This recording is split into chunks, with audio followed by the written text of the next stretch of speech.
अफगानिस्तान में एक बहुत सुंदर लड़की रहती थी जिसका नाम था फरखुंदा। उसकी उम्र थी बस केवल 27 साल। उसका एक छोटा सा सपना था, और वो सपना था एक शिक्षिका बनने का, एक टीचर बनने का।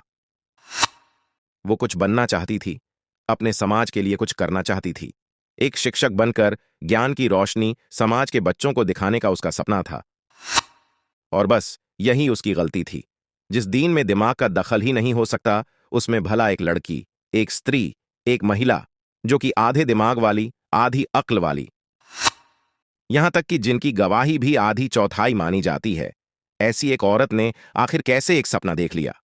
ये तो गुनाह है, आखिरत की निशानी है। इस बदजात औरत की इतनी मजाल। बस यही बात हमें बुरी लग गई। एक जेहनुम्मी औरत आखिर कैसे?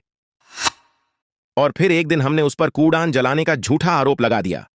आखिर हम मर्द हैं, औरत हमारे पैरों की जूती है। बस फिर क्या था? हमने अपने दीन को मजबूत करते हुए वही 1400 साल पुरानी पद्धति अपनाई, जिससे हमारा समाज शुद्ध हो सके, जिससे आगे फिर दोबारा कोई औरत ऐसी गलती करना तो दूर, करने के बारे में सोचे भी नहीं। हमने सबसे पहले फरखुंदा का सामूहिक बलात्कार किया। उसके बाद उसे बुरी तरह मारा पीटा गया, उस पर पत्थर बरसाए, उसको सरेआम घसीटा गया। उसके बाद उसको एक ऊंचे मकान की छत से नीचे फेंका गया। उसके बाद उसको एक कार के पहियों के नीचे बुरी तरह रौंदा गया। उसके बाद उसके ऊपर गैसोलीन डालकर उसको जला दिया गया।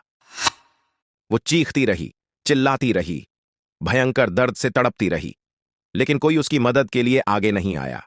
दरअसल यही तो हमारे आसमानी दीन की खूबसूरती है जनाब।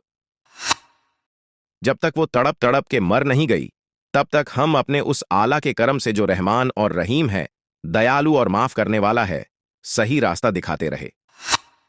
आपको इन तस्वीरों में भीषण दर्द से छटपटाती हुई फरखुंदा को देखकर हंसते हुए कुछ नौजवान दिख जाएंगे। इन्हीं नौजवानों ने और हमने मिलकर ये सब काम को अंजाम दिया है। यही नौजवान मर्द हमारे दीन की ताकत हैं। इन्हीं के लिए आपकी देश की सरकारें काम कर रही हैं। इन्हीं के एक हाथ में कूड़ान और दूसरे हाथ में लैपटॉप देने की आपके नेता बातें करते हैं। यही नौजवान आपके देश का भविष्य है।